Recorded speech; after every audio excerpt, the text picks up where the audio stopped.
worship keyboardist Skylar here. I want to talk about a couple cool runs that I use in worship.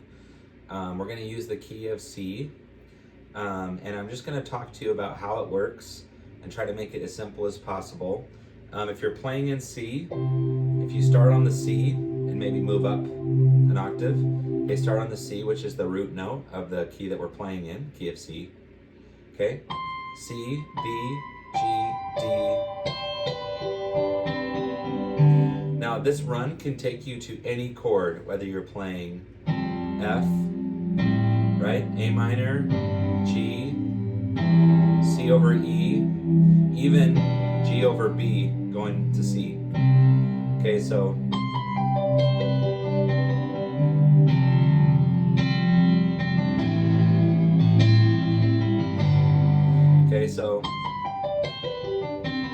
you'll have to practice that a bunch. It's really great. It lands on nearly any chord except for the minor 2 in the C scale. Okay, so D minor, I would go from the 4, sounds more natural and organic, and start up here on the, so C, D, E, F, here's your 4 in the scale, and you would go F, E, C, G, F, E, C, G, all the way down.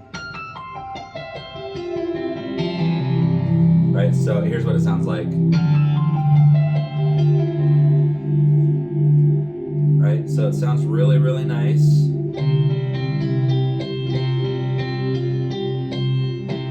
Whenever you're gonna play that minor 2. Okay, so in C, C is your 1 or your root note. D minor, your minor 2. Here's E minor 7, right? Or just E minor, your minor 3.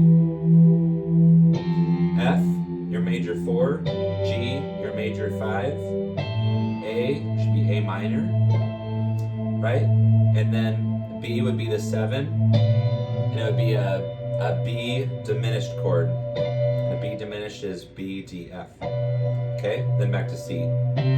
But typically in worship, at least for myself, I don't run into a whole lot of diminished chords. I do run into passing tones or passing chords like C over E going to F, right? Or G over B going to C like this. Okay? Anyway, so just a quick little summary. In C, depending on where you're playing your chord, going from C and running down, using this one, starting on C,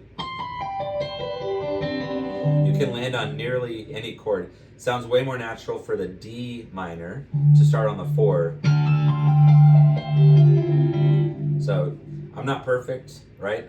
I have to practice a lot to get polished, but to go with that D minor. So just a couple fun runs that you can spice up if you're just doing basic chording and you want to add a little more to what you're doing. Those runs are super helpful and really, really fun.